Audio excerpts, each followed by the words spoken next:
sur son visage et pria. Cela soulève une question essentielle. Si Jésus était Dieu, à qui adressait-il ses prières?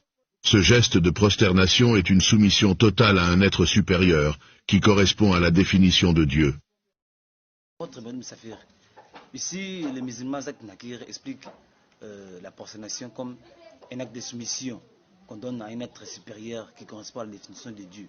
Vous ne voyez pas que Jésus n'est pas un Dieu? Oui, le monsieur le journaliste, d'abord je vous remercie. Ça fait un grand temps que nous recherchons. Vous avez des questions sur rarissime et grandissime et qui consistent à donner le salut au monde musulman. Oui, c'est dans l'émission là-bas de Christ roi, dans son thème aimable, Jésus-Christ est Dieu, qu'on s'appelle dans le Coran des musulmans et dans la Bible de l'humanité. Nous avons parlé dès le commencement que Jésus-Christ est Dieu. Définitivement, c'est son opposé. Maintenant, Nakir, si c'est Al-Hajj, si c'est docteur, si c'est Moualim, il est maintenant tombé dans ses propres pièges. Maintenant, il reconnaît. Vous l'avez suivi, pas moi. Je ne sais pas quel mouche lui a piqué de dire que non, l'adoration, la prosternation, c'est un acte, ou c'est un geste aimable de soumission totale à un être suprême qui correspond à Dieu. C'est lui-même qui vient de définir. Dans Matthieu, il est écrit, « Il tomba sur son visage et pria ». Cela soulève une question essentielle. Si Jésus était Dieu, à qui adressait-il ses prières? Ce geste de prosternation est une soumission totale à un être supérieur, qui correspond à la définition de Dieu. Ce n'est pas moi. Maintenant, je vais maintenant lui aider. Est-ce que Jésus-Christ si est Dieu? Il a été aussi adoré? Oui ou non? S'il n'a pas été adoré? Non. D'abord, demandons au Coran, est-ce que Jésus-Christ est Dieu dans le Coran?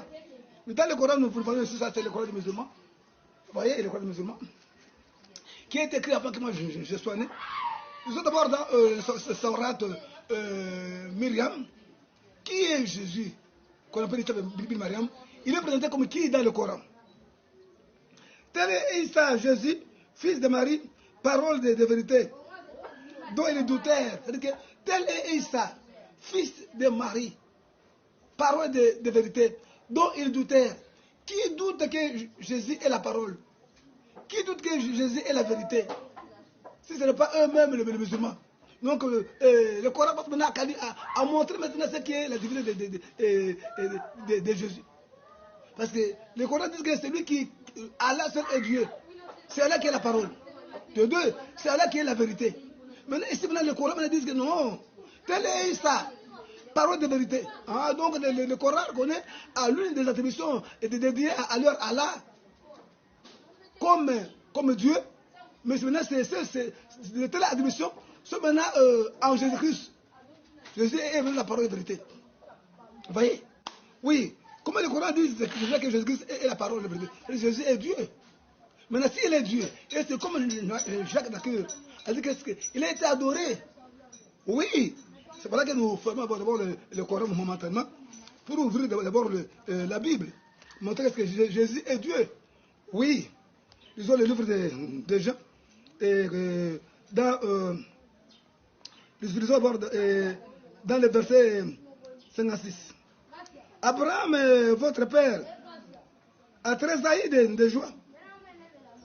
De ce qu'il verrait mon jour. Il a vu et il s'est réjoui. Oh. Il dit qu'Abraham, votre père, a tressailli de joie.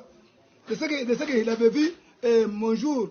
Et quand il a vu, il s'est réjoui. C'est pas. Mais lui, Jésus-Christ n'était pas encore né. Jésus-Christ a commencé avec Marie. Selon les musulmans.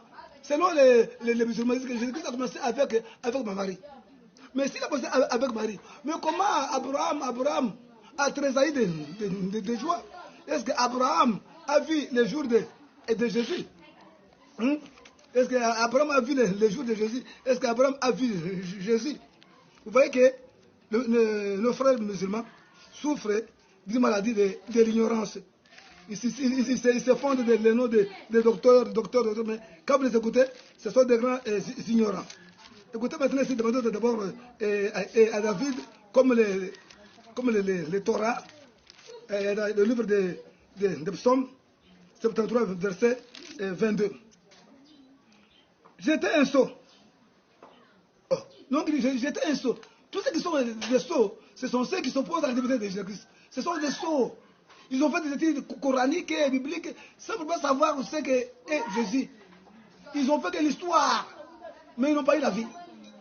De deux, et ignorants. Ils étaient insolents et ignorants. Il est ignorant. Il ignore quoi? Il ignore l'inspiration divine qui est dans la lettre. Dans Corinthiens 3, il dit que la lettre tue, mais l'esprit vivifie. Donc, il ignore l'inspiration. Car la Bible, ce sont des paraboles. Il faut maintenant quelqu'un pour t'inspirer. Comme tu es devant l'apôtre de Moussafiri, Bin Gassambi, Aïzoulou. Il va maintenant t'inspirer maintenant mot par mot. Et chiffre par chiffre. Et j'étais insolent et ignorant. Je me comportais avec toi comme une bête sans raison. Oui, vous êtes des bêtes sans raison. Sans raison, c'est ça, c'est sans raison. C'est sans raison. C'est pas là on dit que non. Votre père Abraham, votre grand-père Abraham, vous musulmans, a traité de joie quand il a vu le jour de Jésus. C'était comment? Disons Genèse 17, comment il a tressailli de joie quand il a vu le jour de Jésus. Je la bénirai et je donnerai d'elle un fils. Je la bénirai, elle deviendra des nations, de rois et des peuples sortiront d'elle. Abraham tomba sur sa face et il rit.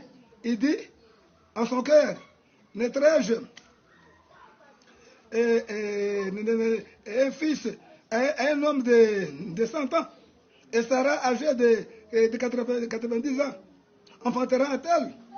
Et Abraham dit à Dieu qu'Ismaël dit et qu'Ismaël vive devant ta face. Dieu dit certainement Sarah ta femme t'enfantera un fils et tu lui donneras le nom d'Isaac. J'établirai mon alliance avec lui comme l'une alliance à perpétuité. C'est-à-dire que non, ici il dit que non, Abraham tomba sur sa face. Donc quand Abraham causait avec Dieu, ce Dieu-là c'était Jésus. Il dit qu'il tomba sur sa face. Et il rit. Ah non, c'est rire ici que Jésus disait que non, il a trésor de joie quand il a vu son jour. Donc Abraham a tombé par sa face, il a adoré ce Dieu-là, qui est Jésus. Et de deux, il a ri. Donc comme il souriait, c'est pour montrer que non, cet homme ici était vraiment dans la grande joie. Abraham tomba sur sa face et il rit. Il dit à son cœur, naîtrai-je un fils à un homme de 100 ans? Et Sarah, âgée de 90 ans, enfantera-t-il? C'est ce que je dis, non? Votre père Abraham a 13 ans de joie. Une grande joie quand il a vu son jour. Mais ce n'est pas, il n'a pas dit que non, Abraham a de joie quand il a vu Mohamed. Non. Là, maintenant, il montre maintenant son existence. Qu'avant toute chose, lui a existé. C'est lui Dieu. Nakir. Vous voyez maintenant, c'est lui Dieu. Il a été adoré par Abraham. Abraham tombait sur sa face et là, a adoré tout en riant. C'était des choses qu'il a entendues et qui a bousculé même ses entrailles et était en joie. Abraham a eu une joie. C'était un moment de joaillerie. Donc, Abraham a adoré Jésus. Que vous voulez maintenant comparer à un païen, à un débaucheur, Mohamed, que vous voulez le comparer. C'est vraiment que vous êtes des sots et des idiots, vraiment. Vous manquez vraiment d'intelligence. Et demandons aussi comment il dit encore quoi pour en finir. Quel est son nom, c'est Jésus-là. Quel est son nom? Rentrons encore dans la Bible, quand il montre comment il est Dieu. Abraham, votre père, a 13 ans de joie. De ce qu'il verra mon jour. Il a vu et il s'est réjoui. Les Juifs lui dirent, tu n'as pas encore 50 ans et tu as vu Abraham. Jésus leur dit, en vérité, je vous l'ai dit, avant qu'Abraham fût, je suis. Avant qu'Abraham fût, je suis. Maintenant, écoutez maintenant ce que fait les pharisiens. Là-dessus, ils prirent des pierres pour les jeter contre lui. Mais Jésus se cacha et il sortit du temple. Il dit que Jésus leur dit, en vérité, je vous l'ai dit, et avant qu'Abraham fût, je suis. Oh. Écoutez, il dit qu'avant qu'Abraham fût, je suis. Avant qu'Abraham fût, je suis. Vous voulez comparer Dieu et Jésus avec celui qui existait à peine ici. Abraham, fils de Nacor, et Abraham, fils de Terak. Vous voulez comparer le fils de Terak à Abraham, le père d'Isaac, à un Jésus qui est Dieu, qui a existé des années et des années, qui n'a pas de jours. Maintenant, il dit quoi? Donc, non, même Moïse aussi a vu son jour. Même Moïse. Donc, quand Abraham parlait, il parlait avec Dieu Jésus. Quand il se forçait, il se prenait devant Dieu Jésus. Maintenant, écoutez bien ici. Donc, cette joie-là qu'Abraham a eue, c'est quand il a vu Jésus. Et il s'est forcé devant Jésus. Maintenant, vous voulez maintenant s'opposer. D'autres encore dit qu'avant qu'Abraham soit, moi, je suis déjà. Oh. Maintenant, qu'est-ce qu'il dit maintenant dans Exode 3, 14? Dieu dit à Moïse, je suis celui qui s'appelle Je suis. Oh. Donc, son nom c'est Je suis. Tu diras à ces gens-là que celui qui s'appelle Je suis. Donc Jésus, son nom c'est Je suis. C'est pour ça qu'il a dit même devant ces juifs ici, il a dit, les juifs disent, tu n'as pas encore ces 50 ans et tu as vu Jésus. Jésus leur répondit, en vérité, je vous l'ai dit, avant qu'Abraham fût, je suis. Avant qu'Abraham fût, je suis. Maintenant, ici, il dit que non, son nom, c'est celui qui s'appelle Je suis. Or, ici, appelé Je suis, c'est devant les Juifs. C'est devant Moïse. C'est-à-dire que Moïse a vu aussi les jours de Jésus. Quand Moïse voyait les buissons tout en feu, tout en flamme, mais qui n'étaient pas consumés. Donc, c'était Jésus qui est apparu à Moïse. C'était Dieu Jésus qui avait apparu.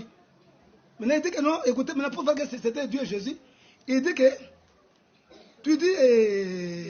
Dieu dit à Moïse, je suis celui qui s'appelle Je suis. Et il ajouta, c'est ainsi que tu répondras aux enfants d'Israël, celui qui s'appelle Je suis m'a envoyé vers vous. Celui qui s'appelle Je suis m'a envoyé vers vous. Je suis. Si je suis là, son nom c'est Je suis, qui n'a pas l'existence. Que Nakir a bien dit, c'est un Dieu être suprême à qui on doit maintenant se soumettre pour adresser maintenant des gestes de prosternation.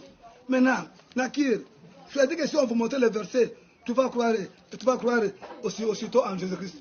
Tu es prêt maintenant à croire? Vous montrez maintenant que Jésus existait avant qu'il arrive par Marie. Jésus existait avant qu'il soit chez Marie. Tu vas maintenant? Tu vas maintenant? Comment il a existé? Même le Coran dit. Le Coran dit vraiment que même Marie n'a pas pu enfanter Jésus par la voie basse. Jésus était dans l'ombre.